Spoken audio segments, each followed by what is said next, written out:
Okay, so my name is Ute, and I'm working for General Motors. And to whom this name doesn't say a lot, it's about Cadillac and Chevrolet, and we are producing cars. And in this talk, for the next 20 minutes, I take you a little bit off track. I'm not going to talk about semantics or semantic processing, but about spoken dialogue systems in the car, about communication between the user and the machine by verbal means, actually. About the challenges of that, and so I will use a few minutes to introduce you a little bit more to this area, having not thought about it today probably in the course of the previous speeches. So that's our current production system. It has a touch screen in the center stack, and you can see that there are some apps on. Some apps are coming from a phone that the person may pair via Bluetooth. It may be coming from an iPod that the person brought to the car. It may be the in-car radio or navigation system or apps on the internet. The typical use cases that we have today are still rather what people want to do in their car while they're doing the primary task of driving, is making phone call, reaching for communication, listening to music, like entertaining, or having navigation requests. That's really very typical use cases. And users would like to use the variety of modalities that the car can provide in terms of the interaction. So there's visual manual communication by touch, looking at screens, but a very compelling modality actually is speech, where you can focus on the primary task of driving, and you can do a pure speech audio interaction, and you do not actually have to use the screens or to reach out with your hand far away, do gestures, use variables, or whatever other modalities in the future we could think about. Now, when talking about those speech systems, there were in the past very much command-driven and very much system initiative-driven.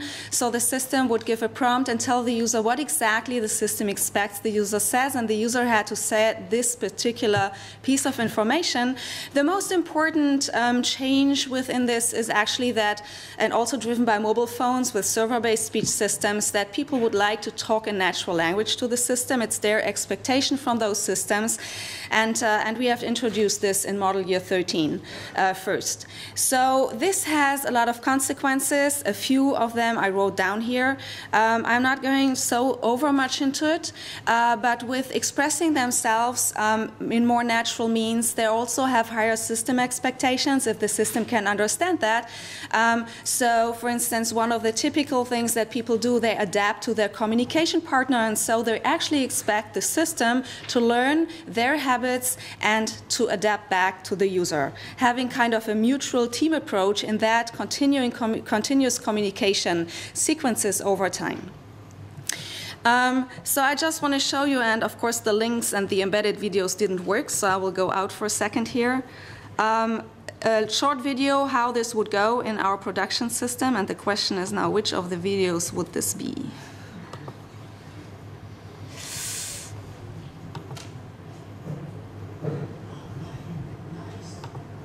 Say a phone command.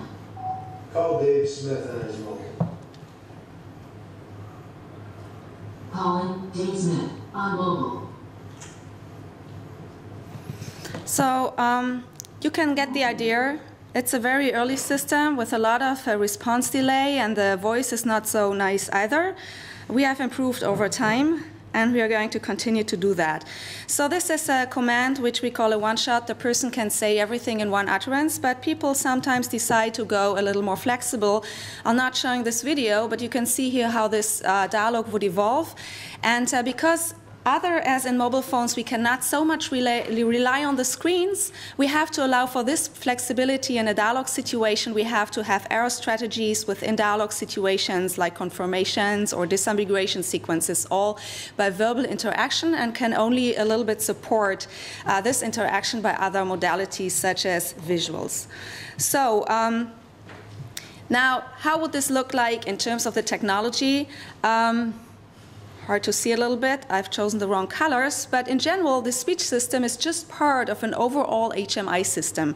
And so we have this interface comprised of speech as well as other interfaces. And currently, I've mentioned only the ones that we have in production system. In the future, it's everything: gestures, head-up displays, variables. There is no actual limit to the modalities we could come up with, probably. But the speech interface has a layer of modules behind, which then can build a full dialogue where the user talks and there is some acoustic processing, the speech recognition itself, and here the semantic processing, of course, as well.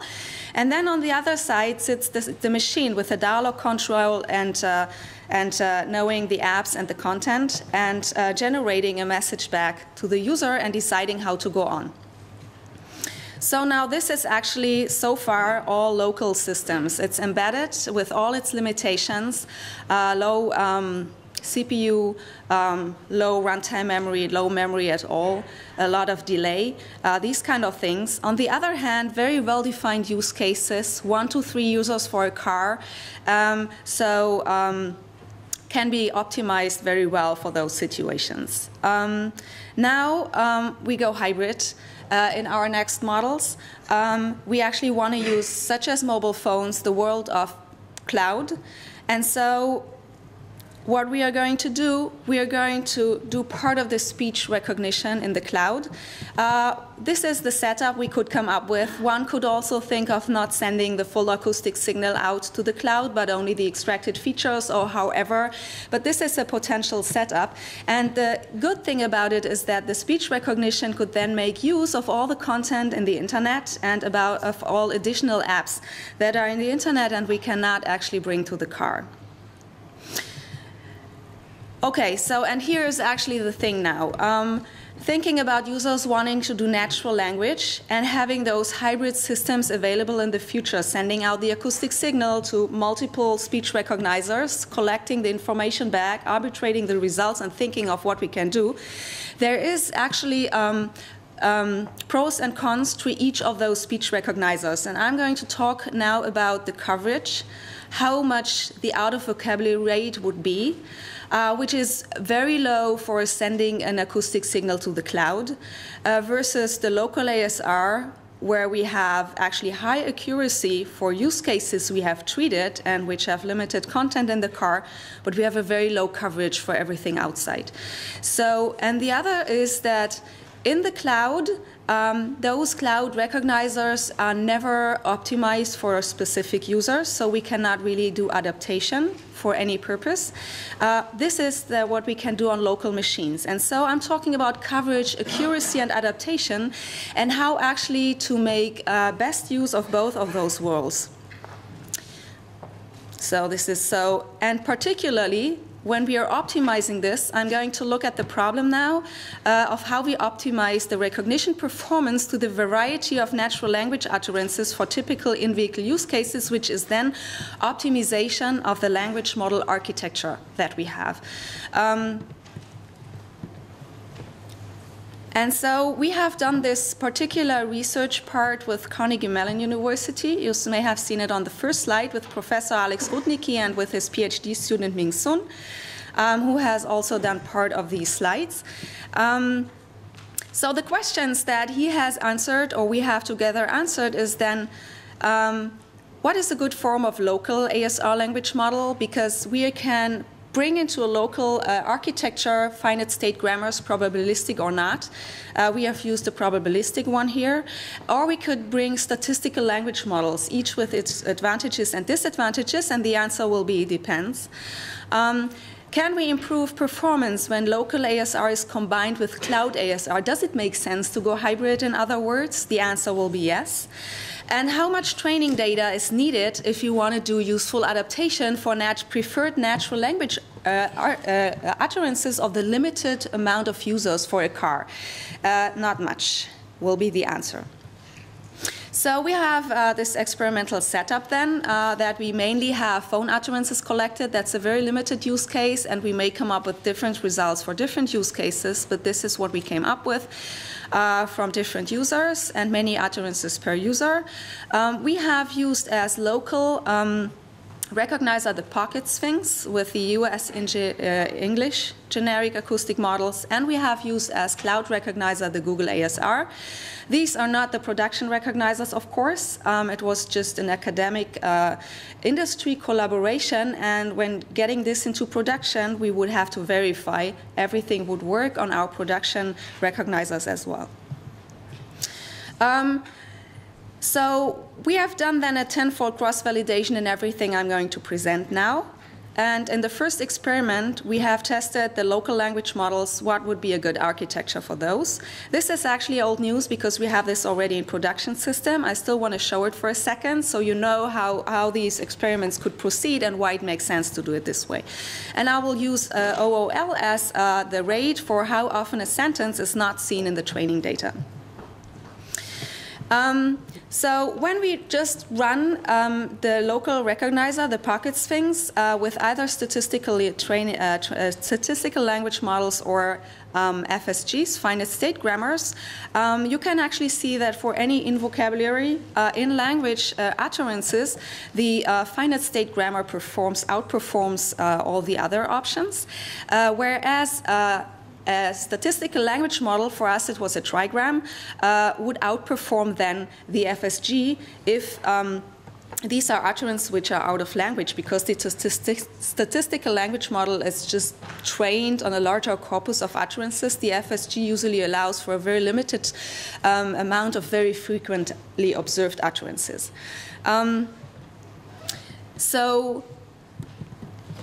What we have learned in the past and what is actually running active in our systems is that the statistical language model and the finite state grammars in our local machines are complementary and expected to give best performance in simultaneous use, and this is what we do today already.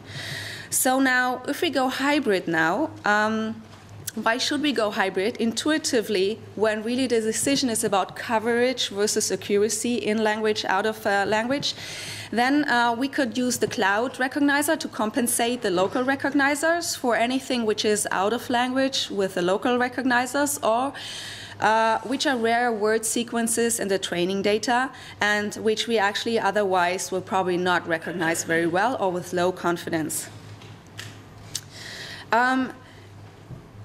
So when we go hybrid, we need also to think about how to arbitrate those results, because it's then not the same speech recognizer necessarily, and maybe the confidence scores are not really comparable and based on the same recognition algorithms.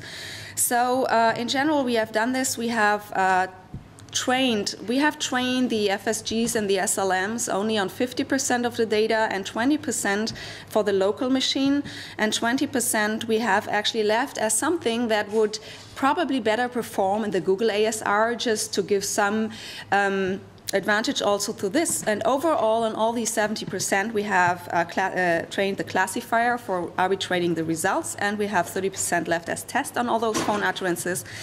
And so first of all, we have ran actually everything on the individual systems, and you can see here the word error rate. In general, the SLM would outperform those other recognizers, but the problem is that in a local machine with so limited resources, we cannot even build statistical language models for each dialogue states. There's a lot of dialogue states where we do not have enough memory to allocate and where the response delay time would be too large. And so, but you can see that the finite state grammar really is not well performing then. Now, when we combine all of them, we have first here the results of the word error rate.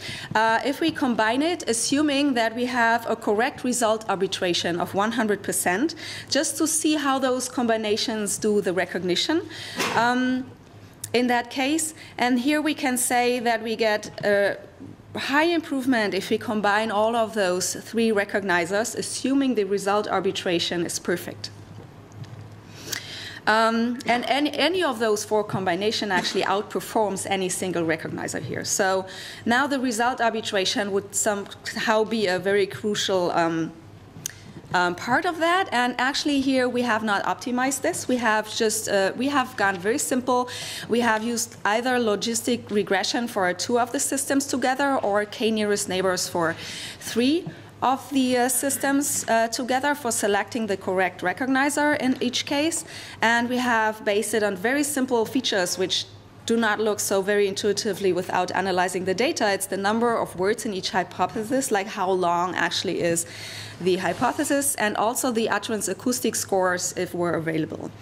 And then, and I have the other results here again, but if you look down there, then we can see that still the combination of all out of 3 give very good results. But the trigram with Google gives the best results for that particular use case. They're all fairly close. And they're all fairly in this performance area of the trigram itself if we could just use it. And so it makes sense to combine them because there's still all this potential of doing better result arbitration. And we have not actually added the adaptation to it. So now if we add the local adaptation to it, because of these limited users and use cases, can we actually improve it in a way that we find a much better performance than for each of those single recognizers? And as you look in here, you can see the Google ASR is just, of course, without adaptation, that any combination can be highly improved with adaptation over time.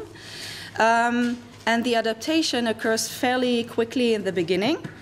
And a combination, for our particular experiment, a combination of all 3 gives actually the best performance and much better than each of those recognizers. And so we also saw that there's not so much data required. So the conclusion here all over is we have looked at a very particular case out of this whole world of speech systems as part of multimodal systems in a car while the user is first of all driving. So it's kind of a very tiny little piece. But performance is very important, and we have seen that also for reducing the cognitive load while driving. And we have seen that going hybrid makes sense, adding local adaptation makes sense, and actually of how to combine all this may depend on the particular use case. In our use case for making phone calls, it's best to actually combine them all and add adaptation. But the last comment I would like to make here is that in general, if we do something like adaptation, or if we do such an approach, we have to consider this as part of a more general adaptation framework. The user adapts, he wants the system to adapt, so there may be many adaptive features. And some of the work we would still have to do in the future if putting some feature like this natural language adaptation into a car would mean how would actually this perform with all those other adaptive features together. There may be adaptive feature like rescoring of n-best lists for a user history, for prior probabilities of a user history, for instance, that may interfere and may actually not give us best performance in the end. Or there may be adaptive behavior of the system that is statistically consistent, but for the user in his mind when interacting with this machine may not be understandable if he does a non-statistic request, a request that he hasn't done before, for instance. What would the system do?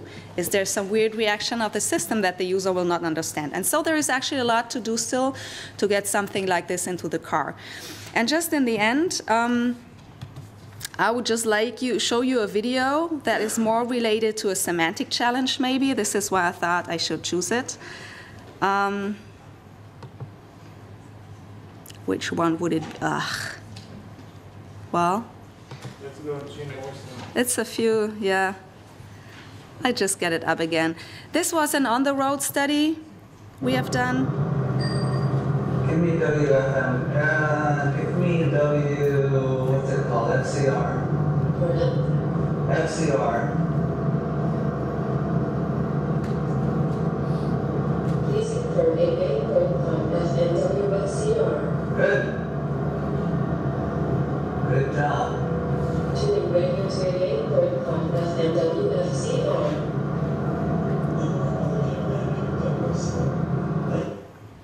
So I've just chosen this to get your brains going about the semantic challenge a little bit that we would have then in this case, even though I've not talked about this today.